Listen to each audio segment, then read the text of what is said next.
Si vous vous sentez souvent fatigué, si vous avez souvent du mal à vous concentrer, vous avez souvent des maux de tête, des migraines, ou alors vous avez parfois l'impression de perdre un peu la mémoire, restez bien jusqu'à la fin parce que dans cette vidéo, je vais vous partager 3 astuces simples à mettre en place pour regagner l'énergie, pour regagner votre vitalité. Alors, si vous êtes leader, vous êtes professionnel, vous voulez vraiment améliorer votre concentration, alors vous avez un projet que vous réalisez, mais vous avez remarqué que vous vous réveillez fatigué. Parfois, vous faites même l'effort de dormir tôt, de vous lever un peu plus tard, mais c'est comme si vous êtes toujours fatigué.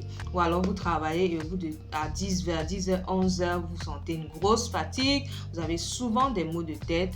Sachez que ça arrive, d'accord? L'un des problèmes, c'est que souvent, on ne s'en rend pas compte dès le début.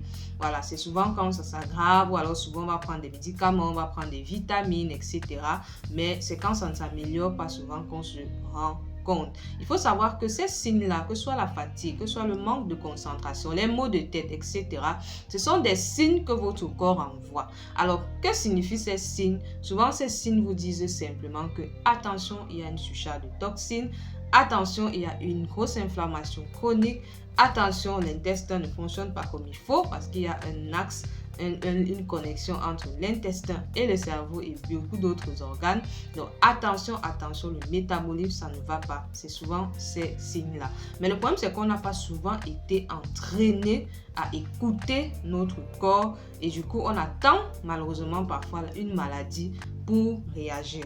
Mais déjà dans cette vidéo, je vais vous amener à vraiment faire cette introspection-là. Et si vous avez l'un de ces signes, faites ces 3 choses parce que ce sont des signes, des signaux que votre corps vous envoie pour vous dire attention, il faut limiter cette inflammation. L'inflammation, c'est comme un feu qu'il y a dans le corps, d'accord? Il faut limiter ça, il faut faire quelque chose.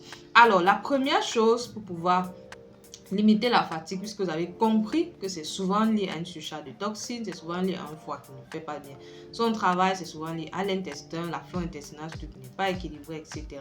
La première chose que vous devez faire, c'est revoir votre alimentation et privilégier les aliments vivants, les aliments qui vont nourrir, d'accord, votre cerveau, les aliments qui vont limiter l'inflammation, les aliments qui vont aider à évacuer les toxines et non pas emporter une grande surcharge encore. Donc ça va être beaucoup plus quoi, ça va être les légumes, ça va être les fruits. Par exemple, le matin, au lieu de commencer par je sais pas moi, par de la bouillie avec plein de sucre ou un bol de lait avec des céréales, commencez plutôt par un fruit par exemple qui est beaucoup plus riche, voilà, en micronutriments qui vont non seulement limiter l'inflammation, lutter contre voilà, ces éléments-là qui activent ce feu dans notre corps et qui vont perturber notre fonctionnement cérébral, mais vont aussi apporter des fibres qui vont aider notre microbiote, vont aussi apporter des micronutriments qui aident notre cerveau. Par exemple, notre cerveau a besoin essentiellement du magnésium, des aliments comme des micronutriments comme le magnésium,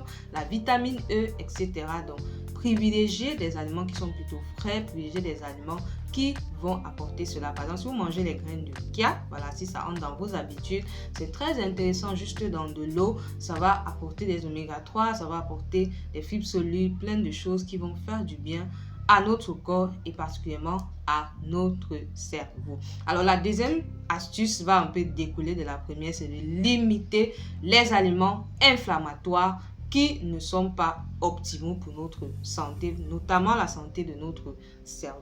Il faut vraiment limiter ces aliments inflammatoires. Ça va être les sucres, les céréales raffinées, les pâtisseries classiques, voilà.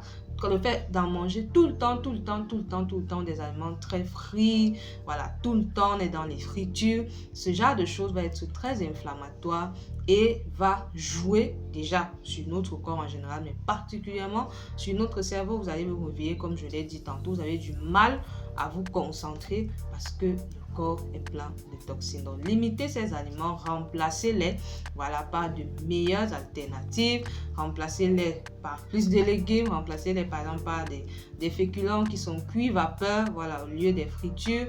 Donc, trouvez de meilleures alternatives. C'est salutaire pour votre cerveau. Privilégiez par exemple les sucres, ce qu'on appelle des sucres à indice glycémique bas. voilà, qui vont être beaucoup plus intéressants comme le sucre de coco de temps en temps quand vous voulez vous faire plaisir. Et la troisième stratégie qui va être très très déterminante pour vous, c'est l'hygiène de votre sommeil. Vous m'avez bien compris, l'hygiène de votre sommeil. L'un des gros problèmes, c'est que quand on va dormir, surtout de nos jours aujourd'hui, moi-même personnellement j'y travaille, c'est qu'on va aller avec les écrans, d'accord? On va aller dormir avec le téléphone en train de regarder Facebook et parfois là le sommeil va nous prendre et on va juste dormir ou alors devant la télé, etc. Le problème c'est que quand on va dormir avec ces lumières, ça va perturber notre sécrétion hormonale et ça va perturber notamment la sécrétion hormonale, l'hormone du sommeil qui est la mélatonine. Donc quand c'est pas bien produit, il y a des phases de sommeil, particulièrement une phase qui nous aide à bien nous reposer, dans laquelle vous n'allez pas entrer. Et donc, vous allez vous réveiller le matin, vous serez fatigué. Et sachez-le, notre corps a horreur des mauvais sommeils ou des sommeils insuffisants. Donc, vous allez le faire pendant plusieurs jours, plusieurs semaines, plusieurs mois. Et vous allez juste constater que vous allez vous oublier, etc. Parce que votre cerveau ne se repose pas, d'accord? Et pendant la nuit, pendant ce moment où le foie est censé faire un maximum de détox, il n'arrive pas à se faire, n'arrive pas à se renouveler. Donc, vous allez accumuler comme ça des toxines. Regardez encore et vérifiez bien l'hygiène de votre sommeil. C'est très, très important pour avoir une meilleure santé. Et si vous voulez vous former pour accompagner d'autres personnes, pour donner ce genre de conseils, pour vraiment aider votre famille et même vous-même d'abord, d'accord, à gérer ce genre de problème, nous lançons la formation de coach en nutrition tropicale et bien-être le 13 septembre. Cliquez pour passer le test de présélection, avoir plus d'informations déjà et passer le test de présélection. Et on sera ravis de pouvoir entrer en profondeur dans ce genre de sujet. Dites-moi en commentaire ce que vous en pensez, quelle est l'astuce que vous allez mettre en place et on se retrouve très bientôt pour une prochaine vidéo.